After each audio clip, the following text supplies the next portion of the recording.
what was the biggest disappointment from the defensive standpoint on Saturday? Well, just not executing, getting off the field when we were supposed to.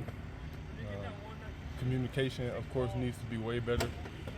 And of course, the communication will overlap into us getting off the field and us being where we're supposed to be, when we're supposed to be there, and us executing plays, for sure. It's a couple weeks in a row where people brought up the communication thing. Are you guys changing things in practice meetings to try to improve that? Well, yeah, of course, we're talking about it in meetings. When we get out here at practice, stuff start to move a little faster and stuff like that. So it's about taking those moments to see certain things and say it.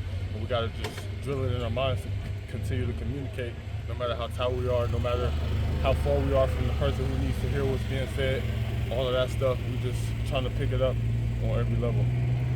So it's a matter of people being more vocal on the field. Yeah, it could come down to, some people being a little further than the people who's getting the call. Me talking to corners or a safety that's way back behind me or something like that.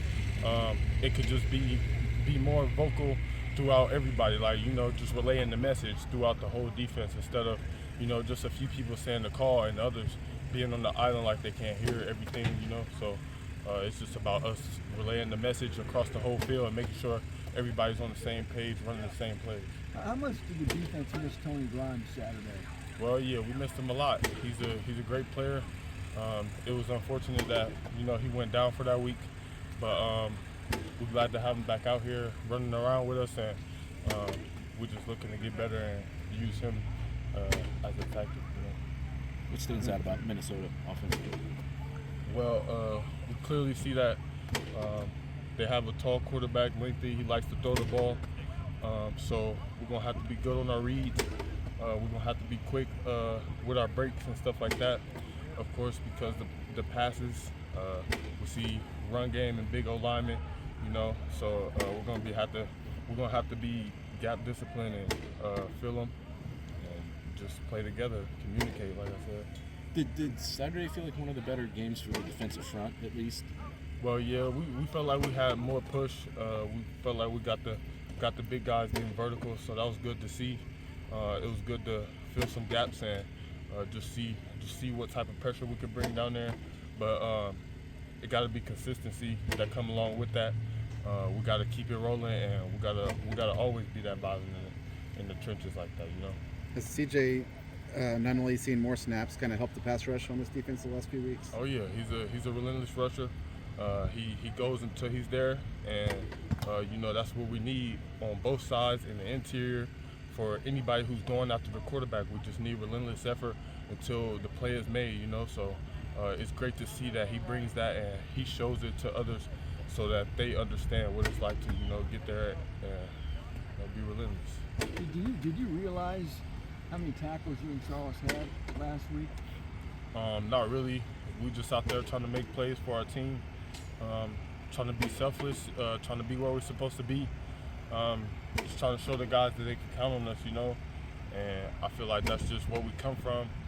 That's just the environment we try to create in the linebacker room. Just be there for our guys and let them know that we're going to do our job.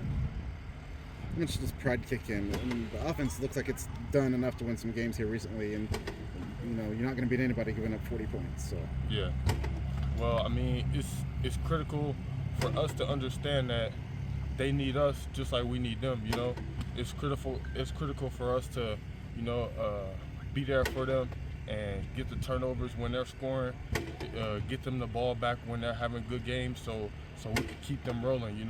Sometimes when we out there and we're not doing what we're supposed to do, it slows down the momentum that they have on their side. So yeah, it is a pride thing about the defensive side, to where we need to have our brothers back just like they have in ours, and we trying to take pride in that, pick it up for them, and just be where we're supposed to be, do what we're supposed to do, just so we can play a complete game with the offense. You've been around this situation before where maybe a team wasn't winning before, and when it starts to win, how does that change things, and what do you think a win soon would do for this team?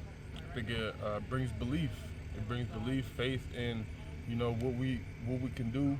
I think it brings a lot of confidence to our game, and I think it increased some of the factors, just like the communication we were talking about.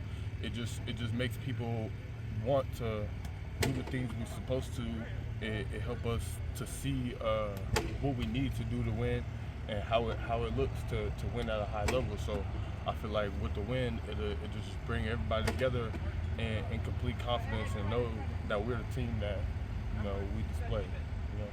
In that communication, are you the point man? Like you see the formation, you let somebody know, and then it kind of trickles to the front and then the secondary?